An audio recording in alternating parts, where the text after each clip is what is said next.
A igrexa do convento de Santa Clara en Pontevedra converteuse hoxe no escenario da Festa da Cultura Galega. O recinto acolleu a entrega de galardóns aos premiados do 2023. Sabemos que a nosa cultura vai ser sempre máis grande canto máis cohesión os galegos e máis atralla os que sen selo se sinten galegos e queren participar de todo o noso.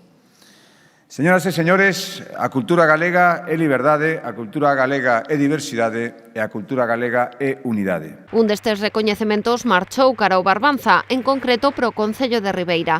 O xurado premiou na categoría de artes visuais o Museo do Gravado a estampa digital. Ese museo acolle 3 salas de exposicións, un arquivo e unha das bibliotecas ilustradas máis importantes de todo o Estado español. Dende o ano 2017 empezou a realizar uns obradoiros de gravado que están tendo un éxito notable.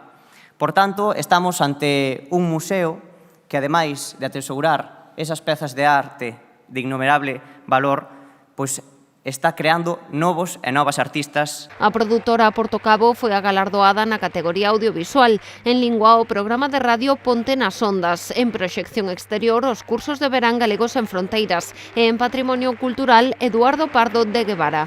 Destaca o gañador en artes escénicas que este ano recaeu nunha compañía de circo, Pista 4. Un reconocimiento a las investigaciones que he desarrollado a lo largo de muchos años sobre la historia social del poder en Galicia, en la Galicia medieval, una línea de investigación que permite rentabilizarla de cara al patrimonio. Todo comezou con un grupo de artistas que empezaron en un centro social ocupado, que teñen moi mala prensa, pero que para nós foron vitais para comezar.